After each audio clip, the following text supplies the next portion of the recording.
Okay ma'am. Okay.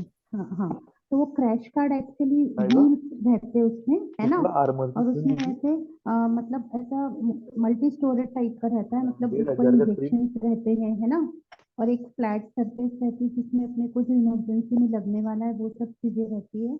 और drawers रहते हैं उसमें, जैसे अपने को ऑर्थोपेडिक आईवी सेट लगने वाला है, सिरिंजेस लगने वाली, इमरजेंसी मेडिसिन लगने वाले हैं, राइस ट्यूब, कैथेटर, और भी जो जो चीजें इंपॉर्टेंट है इमरजेंसी में लगने वाली है, वो सब चीजें वहाँ पे जैसे अपन ड्रेस तैयार होने के लिए ड्रेसिंग टेबल पे सब चीजें हमारी अरेंज करके रखते हैं, वैसा ही that is the crash card, so that it is preparing for the any type of emergency, and it is on the wheels so that it can be taken to the any bed like bed number 3 वहाँ पे serious हुआ तो वो crash card को move करके सब चीज एक साथ वो बेड नंबर 2 के पास ले जा सकते हैं, 3 के पास दे दिए ऐसे।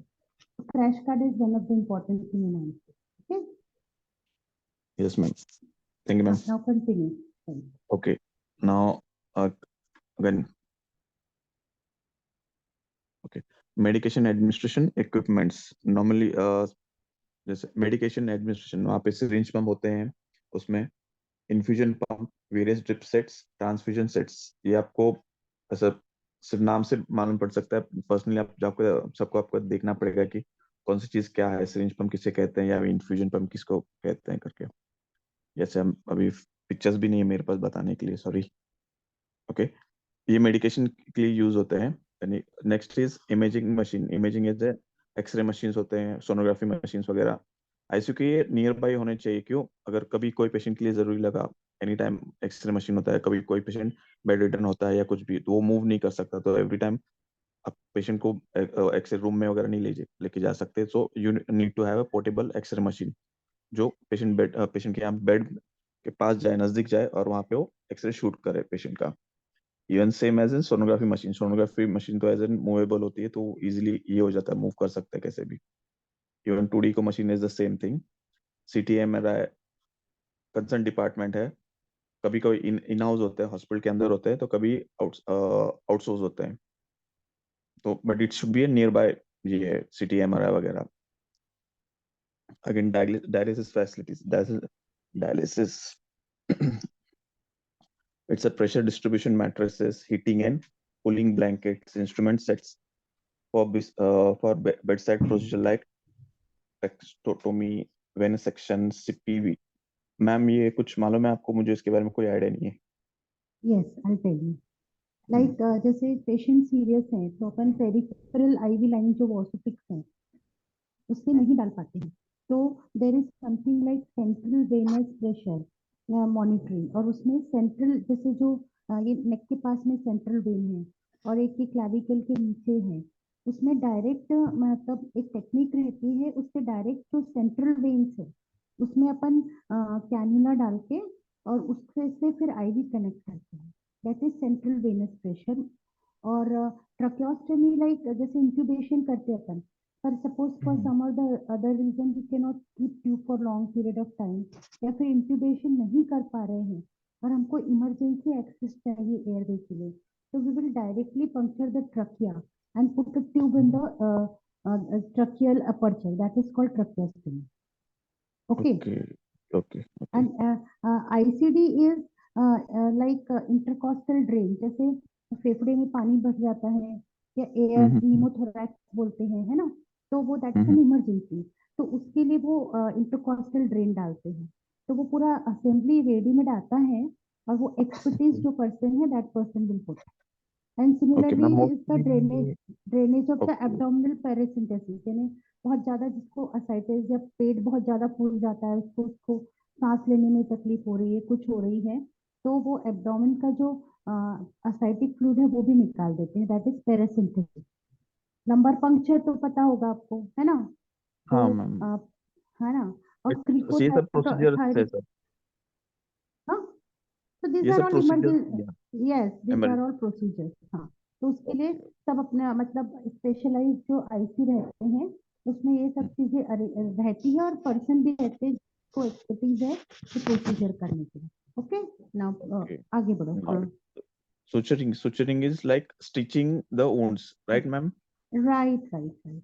लाइक ट्रॉमा पेशेंट है ना, ट्रॉमा पेशेंट को अपन कैजुअलिटी में फ्यूचर तो नहीं करते बैठेंगे ना, उसको आईवी लाइन और बाकी जो बेसिक लाइफ मतलब जो इमरजेंसी लाइफ सपोर्ट है वो करने के बाद में जहाँ जहाँ वुंड्स हैं, जहाँ जहाँ ब्लीडिंग हो रही है, उसको फ्यूचर तो करना पड़ेगा ना, तो yes, वो yes, दैट इज ma'am. फ्यूचरिंग। Yes, Okay. Nursing care fine. materials, sponge, mouth and back care sets, enigma set, catheterization, nasogastric intubation. Ma'am, nasogastric intubation क्या होता दैट है? Is putting a Ryle's tube, Okay, putting a अच्छा, Ryle's tube. okay. हाँ, वो उसमें ऐसा CPR लिखा है set, nasogastric. clinical, catheter is catheterization is Foley's catheter, मतलब जो yes, police यूरिन catheter. के लिए, हाँ, यूरिन के लिए जो ट्यूब डाल के बैग कनेक्ट करते हैं, हाँ, दैट इज कैथेटराइजेशन। हाँ. Okay, okay, yes. Okay. Next is staffing. Sure. Ritu, next slide कर दो. Okay. Staffing is a qualified and trained staff is of vital importance. It is the men behind the machine that makes difference. Without proper staff, ICU shall be just a show and showcase of equipments. The vital most category of staff are doctors. There should be specialists from every possible branch. There should be intensivists for round-the-clock supervision assisted by junior doctors. Decisions and action should be very prompt. अभी staffing के लिए ICU is बहुत critical department, so वहाँ पे staff बहुत ही trained होना चाहिए. It like ANM JNM with 10-15 years experience. अभी अभी हर जगह ऐसे नहीं होता, ऐसे स्टाफ नहीं मिलता, बट फिर भी 1-2 साल का एक्सपीरियंस हो तो जेएनएम एएनएम स्टाफ ले लेते हैं. वो सबका अपना अलग सा ये है, फाइनेंशियल इश्यूज और ये वो सब देख के सब ये मैनेज करते हैं. इवन जो आरएमओज होते हैं, रेसिडेंट मेडिकल प्रैक्टिस ऑफिसर, वो भी होते हैं, बट प्रॉपर एएमएस किए हुआ है, इमरजेंसी मेडिकल सर्विसेज, जिसने अगर कोर्स किया हुआ है, 6 months का कोर्स होता है कुछ, वो करने के बाद उसको आईसीयू में ये करते हैं. नॉर्मल किसी को एमबीबीएस हो या बीएमएस बीएचएमएस हो, उनको किसी को आईसीयू में डायरेक्टली ये नहीं मिलता, वॉक इन नहीं मिलता कि आप आईसीयू में जाके ड्यूटी कर लो करके. You need to have an emergency medical services का कोर्स किया हुआ with in experience of some year और 2 years ऑफ जो भी 3 years 5 years जो भी रहेगा. उसके बाद ही उसको आईसीयू में एज एन इंटेंसिविस्ट ये मिलता है, बिकॉज उसको सब कुछ आना चाहिए, इंट्यूबेशन आना चाहिए, पल्स कैथेटर लगा चेक करते आना चाहिए, अगर कुछ हो जाता है सीपीआर का भी आना चाहिए उसको, बिकॉज ईएमएस इज जो ये कोर्स है उसमें ये इमरजेंसी मेडिकल सर्विस के बारे में सब सिखाया जाता है. सो वहाँ के डॉक्टर्स भी है वो ट्रेंड होने चाहिए, और जो भी डिसीजन है प्रॉम्प्ट डिसीजन होना चाहिए, बिकॉज वो जूनियर डॉक्टर हो, he should consult with the consultant कि भाई पेशेंट ऐसे आया हुआ है तो क्या करना है क्या नहीं करना है, ये कंसल्टेंट को पूछ के करता है. अदरवाइज अगर वो एक्सपीरियंस है तो खुद कुछ चीजें ये करता है, मैनेज कर लेता है, उसके बाद कंसल्टेंट को इन्फॉर्म करता है भाई मैंने ये किया हुआ है तो इसके बाद क्या करे. ऐसा बहुत राइट, रेयर होता है राइट, ऐसा, नहीं, right, right, but you are very yes. Right. Actually क्या होता है, नाइट नाइट ड्यूटी में जैसे कंसल्टेंट रहते हैं, उनको भी एक एक आरएमओ का कैलिबर पता रहता है ना, तो वो उनको ट्रस्ट करते हैं कि this person can do it other things, नहीं मतलब प्रॉपरली, तो their decisions is always respected. It's like it's a two way relation, so it works. Yes, okay. आगे बढ़ो, हाँ। इवन नर्सिंग स्टाफ में भी, नर्सिंग बीएससी नर्सिंग हो या फिर एएनएम में JNM with at least 5 years experience in ICU is preferred. Yes, ऐसा होता है, यस, यस, बिकॉज क्या होता है, पेशेंट को कौन से टाइम पे क्या मेडिसिन देनी है, या अगर कोई पेशेंट इमरजेंसी में जाता है तो क्या हाँ, देयर है, ट्रीटमेंट आई मीन प्रोसीजर. बहुत बार nurses are better than doctors, yes, तो यस, यस. लाइक और उनको सब गैजेट्स के साथ रेडी रहना चाहिए. जैसे if I want to put a central line, तो मुझे तो सेंट्रल लाइन डालनी है, पर उसके लिए क्या क्या चीजें अरेंज करनी है, she should know everything and she should arrange with in minutes and seconds, है ना. यस, इंट्यूबेशन यस, मैंने मैम. बोला, इंट्यूबेट करना है तो unless and until they know and they are prompt, they will not be able to arrange the thing. Yes ma'am, Fine. Intubation tray वगैरह सब ready होना चाहिए कि क्या देना हाँ, है. इवन और जैसे स्टैट मेडिसिन क्या पेशेंट होती है. सकम हो रहा है, तो तुमको हम्म, इमरजेंसी मेडिसिन बराबर आइडेंटिफाई करके प्रॉपर डोसेज में, यानी हर चीज डॉक्टर उस टाइम पे ऑक्यूपाइड रहता है, तो everything he can not, he और she can not tell, that nurse is experience counts at that time. Right, अभी आगे in बढ़ो, हाँ. addition to this service of biomedical engineer, ICU technician, radiographer और laboratory technician, ये dietitian, attendant, sweeper are essential because ये सब अगर नहीं होते हैं जैसे कि सर्विस बायोमेडिकल इंजीनियर, अगर BMW हम लोग जो बोलते हैं आज उसको, वो अगर प्रॉपरली वेस्ट अगर नहीं निकालेंगे, इन्फेक्शन होगा, वो उसके लिए ये चाहिए, मैन पावर चाहिए, वो होना चाहिए। आईसीयू टेक्नीशियंस, अगर कोई मशीनरी है या कुछ और है, अगर वो प्रॉपर वर्क नहीं कर रही तो वहाँ पे टेक्नीशियन होना जरूरी है, कंपलसरी। क्योंकि आईसीयू में इमरजेंसी पेशेंट आते हैं तो उसके लिए टेक्नीशियन कंपलसरी होना, वहाँ पे होना चाहिए 24/7, रोटेशनल शिफ्ट जो भी है। रेडियोग्राफर, एक्सरे मशीन जो ऑपरेट करता है वो बंदा, या फिर लैब, आज पैथोलॉजी के लिए भी आज 24/7 होते ही है हॉस्पिटल में रेडी, कि अगर कुछ ब्लड टेस्ट करवाना है, क्या है, कंसल्टेंट आते हैं राउंड पे तो उनको भी पूछते हैं भाई ये टेस्ट करवाया, वो टेस्ट करवाया, नहीं करवाया, रिपोर्ट्स आए नहीं आए, तो दे नीड कि भाई ये सब होने जरूरी है। अदर देन ये सब क्यों, अलॉन्ग विथ नर्सिंग स्टाफ और ये सब, अगर ये सब होते हैं तो ही we can call them an ICU staff. क्यों? क्योंकि ये सब अगर नहीं होंगे तो नर्सेस सिर्फ पेशेंट को देखेंगे, बाकी चीजें कौन करे? बाकी चीजें करने के लिए भी तो अदर स्टाफ होना चाहिए। So all this are all together, ऐसा है। The ratio of nurses is 1 nurse per bed shift.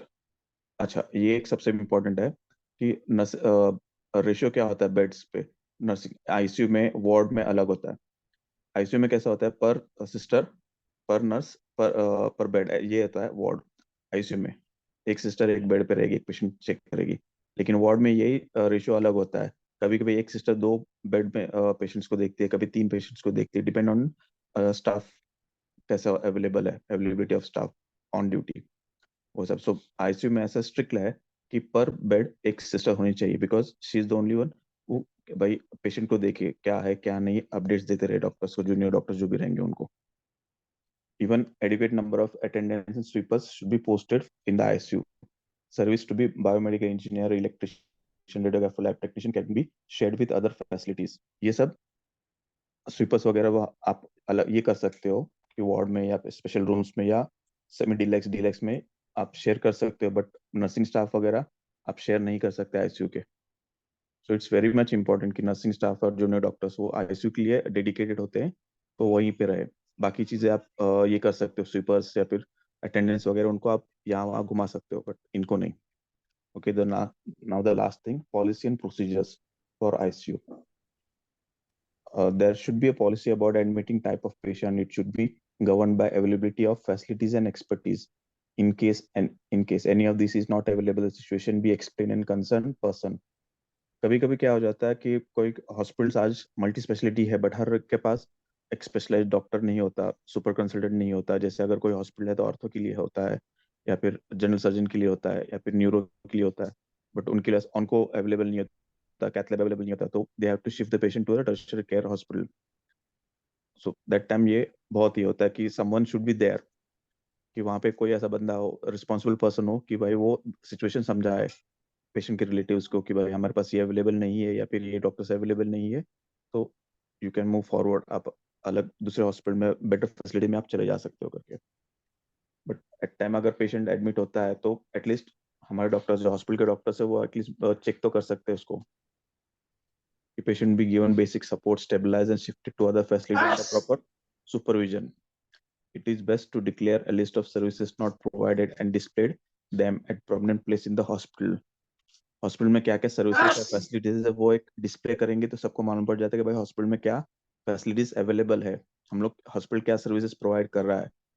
कभी कभी क्या हो जाता है, सब लोग आ जाते हैं, भाई हॉस्पिटल है, आप हमारा पेशेंट है, जो भी है आप दर्द देख लो, लेकिन हमारे पास वो एक बेटर फैसिलिटी नहीं होती या डॉक्टर्स अवेलेबल नहीं होते, तो बहुत इशू हो जाता है। तो ऐसे टाइम पे अगर ऐसे कुछ सर्विसेज अवेलेबल बोर्ड रहेगा तो it will be better for the hospital also, कि भाई भाई हमारे पास ये अवेलेबल है, बाकी आप हमारे पास जो चीज़ नहीं अवेलेबल है आप प्लीज आगे चले जाओ दूसरे हॉस्पिटल में, जो बड़े सेंटर्स में चले जाओ। आई होप आपको सबको समझ रहा है। Yes, yes, very clear. Actually, ICU management is a teamwork. I mean, everyone is important in the ICU care, right from the doctor till the class 3, class 4 worker. So it's a teamwork. Yes ma'am. Okay, right. Okay, the procedure for admission should be easy. The patients commonly require critical care are sir वो polytrauma, major surgeries, airway and ventilator support to maintain cardiovascular integrity. Ma'am ये जरा समझा नहीं, support to maintain cardiovascular integrity. जैसे like support, जैसे patient cardiovascular integrity, जैसे patient hypotension में है ना, तो हाइपोटेंशन में पेशेंट रहता है तो अपन उसको आईवी फ्लूइड देते हैं, और नहीं हो रहा तो एक आइनोट्रोपिक ड्रग्स रहते हैं, यानी कुछ जो सिरिंज इन्फ्यूजन पंप लिखा है ना इंस्ट्रूमेंट्स में, अपन इक्विपमेंट में बताए, तो वो सिरिंज इन्फ्यूजन पंप से कुछ इंजेक्शन डोपामिन और एड्रेनालिन। हाँ, यस, राइट, डोपामिन। तो that's the support to maintain the cardiovascular integrity, है ना। मैंने पेशेंट हाइपोटेंशन में जाएगा तो फिर वो किडनी फेलियर में जाएगा, फिर बहुत सारे प्रॉब्लम होंगे, इसलिए better to maintain the patient blood pressure and like बाकी चीजें। यदि कार्डियक पेशेंट है, उसको एमआई हुआ है, तो उसके लिए जो सपोर्टिव ट्रीटमेंट रिक्वायर्ड है, वो सब चीजें that comes under the cardiovascular integrity. Okay, yes ma'am. Okay, control to toxaemia ma'am. Like मेरे को लगता है एक टॉक्सिसिटी कंट्रोल करने। नहीं, जैसे इसमें दो फैक्टर हो सकते सेप्टिसिमिया हैं, लाइक दैट। ये सेप्टिसीमिया भी हो सकता है, और एक जो प्रेग्नेंट पेशेंट में जो बहुत ज्यादा बीपी बढ़ जाता है, तो उसको भी एक टॉक्सीमिया बोलते हैं, toxaemia of pregnancy. So these are two conditions which in which the toxemia body is. Even Means like unwanted toxins are in the body. हाँ, that is sepsis। तो वो सेप्टिक पेशेंट तो रहते ही हैं आईसीयू में, है ना। तो एक ऐसा ऑब्स्टेटिक क्रिटिकल केयर भी रहता है, ऑब्स्टेटिक आईसीयू, जिसमें जैसे ऑब्स्टेटिक से रिलेटेड प्रॉब्लम्स, और वहाँ पे वो पेशेंट प्रॉपरली, मतलब along with obstetrician the care is being given by the intensivist, क्योंकि जैसे बीपी ज्यादा रहता है तो पेशेंट को कन्वल्शन आते हैं, तो फिर उसको इमीडिएटली डिलीवरी करके फिर उसको पोस्ट ऑफ फिर से आईसीयू में शिफ्ट करना पड़ता है। So that's one of the toxaemia condition, also that is one of the toxaemia condition. Okay, Thank you ma'am. Okay, now the patient of transplantation is donor and recipients. Admission to ICU is in consultation between the consultant under whom he is admitted and the intensivist.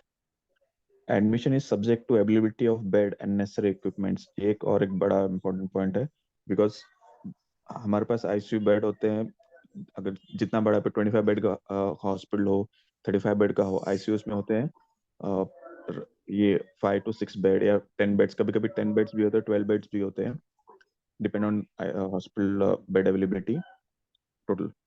तो उसमें कैसा होता है, हमारे पास कितने equipments available है, हमारा hospital कितना इक्विप्ड है, वेल इक्विप्ड है हर चीज के लिए। अभी ओनली गायनेक हॉस्पिटल होता है, तो उसमें बाकी चीजें आप नहीं कर सकते, अगर औरत हो या फिर जनरल सर्जरी, ऐसे कुछ चीजें नहीं कर सकते। सेम मल्टी स्पेशलिटी में बाकी आता है कि अगर बाकी हॉस्पिटल है, ओनली न्यूरो हॉस्पिटल है, तो उसमें बाकी चीजें आपको नहीं मिल सकती, औरतों के लिए हो, जनरल सर्जरी के लिए हो, मेडिसिन के लिए कोई पेशेंट आता है, तो ऐसे चीजें वहाँ पे बहुत प्रॉब्लम हो जाती है। तो एक ये होता है कि नेसेसरी इक्विपमेंट्स और अवेलेबल ये स्पेशलिस्ट अपने यहाँ पे अवेलेबल हो।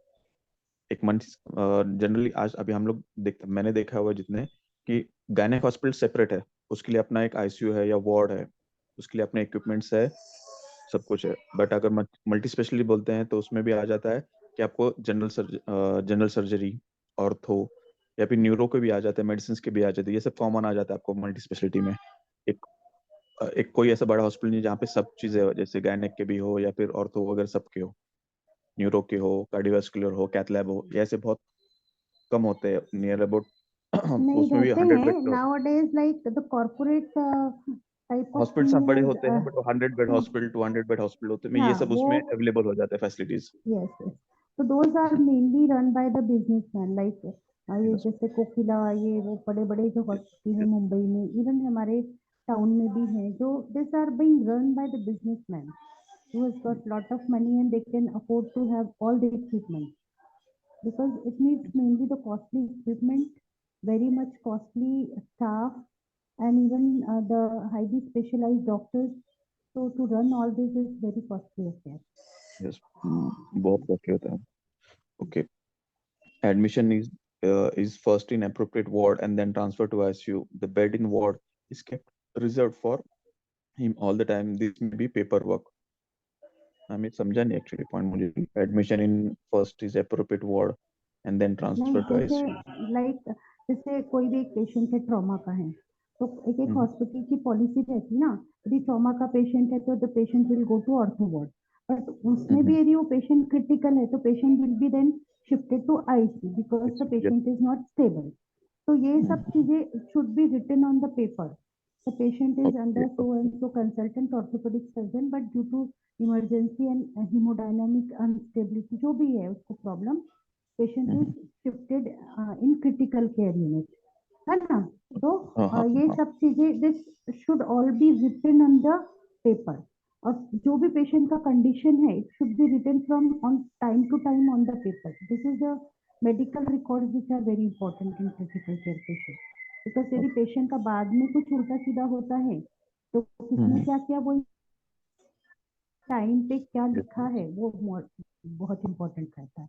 क्योंकि डेथ ऑडिट होता है जो, है ना, पेशेंट Yes, यदि डेथ होता है और उसका फिर डेथ ऑडिट मीटिंग होती है तो उसमें वो कितने डॉक्टर्स को इन्वॉल्व किया था, पेशेंट वो रिट्रोस्पेक्टिवली हर चीज का पोस्टमार्टम करते हैं, है ना. पेशेंट को यदि yes, इसके साथ ये प्रॉब्लम था तो why this consultant was not consulted, why the patient was not shifted to ICU. So many things and problems arises afterwards. So that's ma'am. the thing. Yes, ma'am. Thank you, ma'am. Okay, now that the consultant under whom patient is admitted is responsible and answerable about day-to-day management of the case. Yes, ये और एक बड़ा ये है point. Consultant is the person responsible for everything regarding the patient about मतलब क्या patient को दिया गया है, क्या नहीं दिया गया है. इवन उसको रिपोर्ट करता है कौन, जूनियर डॉक्टर जो आरएमओ वगैरह होते हैं वो रिपोर्ट करते हैं भाई ये किया वो किया. कंसल्टेंट एडवाइस करता है कि भाई पेशेंट का ये ब्लड टेस्ट होना चाहिए, ये मेडिसिन जाना चाहिए, या फिर वो भी, ये और इसके प्रोसीजर साथ वगैरह हो. Consultant will interact with the relative. ये जो डे टू डे मैनेजमेंट है, क्योंकि ये देखो पेशेंट को 10 से 50 हजार रुपए पर डे लग रहा है पेशेंट के रिलेटिव को, तो ये कंसल्टेंट ही आंसरेबल रहेगा ना कि ये प्रोसीजर किया, ये इन्वेस्टिगेशन किया, पेशेंट की जो कंडीशन है वो इम्प्रूव हो रही है. So he is answerable for everything. That's the thing. Yes, ma'am. Okay. Next point is he is responsible for initiation of treatment, changes in it, interdepartmental references, etc. He is responsible for liaisons with the relatives and their counseling from time to time. The one which I said, है ना. Yes, क्योंकि yes, ma'am. Yes, ma'am. ये सब चीजें very बाद में बहुत important रहती है, और फिर लाखों का बिल आता है तो पेशेंट के रिलेटिव बाद में तुमको हर चीज का हंगामा करते तुमको बहुत. वैलिड रीजन रहना चाहिए. क्योंकि अभी Yes. मेडिकल निग्लिजेंस और कंज्यूमर प्रोटेक्शन और ये सब चीजों में बाद में वो कंसल्टेंट और जो हॉस्पिटल है उसी को सब चीज करने वाला है, मतलब कॉन्सिक्वेंसेस फेस करना है. कोई आरएमओ या स्टाफ के ऊपर थोड़ी कोई मतलब केसेस आने वाले हैं ना. Yes, ma'am. Yes, ma'am. Actually Right. इसमें और एक पॉइंट था मैं भूल गया उसको ऐड करना. इट इज लाइक एमआरडी जो डॉक्यूमेंटेशन होता है हम लोग आईसीयू पेशेंट्स के जो भी होता है हिस्ट्री वगैरह हम लोग जो लेते हैं पेशेंट का, या फिर जो पेपर्स होते हैं पूरे पेशेंट के, वो बहुत सेफली रखने पड़ते हैं क्योंकि कब क्या किस चीज के लिए कोई मांगे, अगर एमएलसी हो या डेथ हो या कुछ भी हो, तो वो पेपर्स बहुत इंपॉर्टेंट होते हैं. So they have to keep it in very safe manner, कुछ ना हो जाए. राइट. अगर क्योंकि कोर्ट के समन भी हार्ड आते पेपर हो हैं, गया. जैसे रोड साइड एक्सीडेंट है पेशेंट, एक बार उसका अपन ने मेडिकल जैसे पॉइजनिंग का पेशेंट है, सुसाइडल पेशेंट है, बहुत सारी चीजें ऐसे जिसमें फाउल प्ले रहता है ना. बहुत बार जैसे जो गर्ल है उसने सपोज सुसाइड की, या फिर कोई किसी के यहाँ की बहू है, तो मैटरनल पैटर्नल साइड से उनके बहुत सारे कॉन्फ्लिक्ट रहते हैं और वो सब डोमेस्टिक वायलेंस हो केसेस जाता है. कोर्ट में जाते हैं. तो उसके लिए तुमको you have to be very clear, time to time उनको काउंसलिंग करना, और वो काउंसलिंग जो कर रहे हैं उसका ऑडियो विजुअल रिकॉर्ड भी रखते हैं आजकल.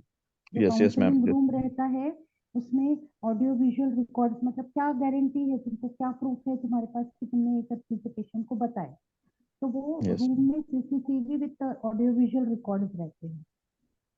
Yes. ठीक है. ओके. अभी अभी आईसीयू का ये यूनिट खत्म हो गया यहीं पे. और कुछ अगर मिसिंग रहेगा तो प्लीज टेल मी, हम नेक्स्ट इसमें हम लोग कवर कर लेंगे. अगर किसी को कुछ आइडिया रहेगा तो प्लीज मैम, आपका अगर कुछ ये है कुछ मिसिंग है इसमें आपको लगता है तो आप बता दीजिएगा. नहीं, मेरे हिसाब से तो अपन ने जो प्रैक्टिकल एस्पेक्ट है, अब लाइन टू लाइन बुक का तो नहीं पढ़ सकते। एक और ये लिखा है अपने इसमें कि there is something like step down IC, यानी जैसे बहुत से पेशेंट है ना, जैसे एक न्यूरो का पेशेंट बहुत दिन से ऑपरेट हुआ, उसको हाई मतलब ऐसे बहुत कॉस्टली आईसीयू में नहीं रखना है, अब उसको सिर्फ नर्सिंग केयर है प्लस मॉनिटरिंग है, और पेशेंट का अपन को फाइनेंशियल कॉस्ट भी कम करना है, तो एक step Yes, down ma'am. ICU रहता है, वहाँ पे शिफ्ट कर देते पेशेंट, है ना।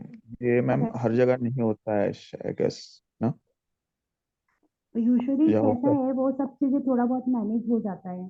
जैसे अपन को आईसीयू में नहीं रखना है, तो एक प्राइवेट है। रूम में भी रख के उसको एक नर्सिंग केयर दे के उसको मॉनिटरिंग कर देंगे, तो that could be like step down unit ऐसा। ओके ओके ठीक है, फाइन। Okay okay okay. चलो, थैंक यू अतुल, अच्छे से थैंक यू प्रेजेंट सर। किया आपने। नेक्स्ट अरे टाइम मैम थैंक एक्चुअली आपको थैंक यू, आपने मुझे ये कि आपने उल्टा समझा दिया, एक्सप्लेन आपका नहीं अच्छा नहीं एक्सप्लेन। नहीं नहीं नहीं नहीं, will discuss the thing, okay. चलो, okay thank okay you. We should conclude the session here. Good night. Yes ma'am, good night ma'am. Mansi, Yeah, good night. Good night Hi, and thanks. Sevan.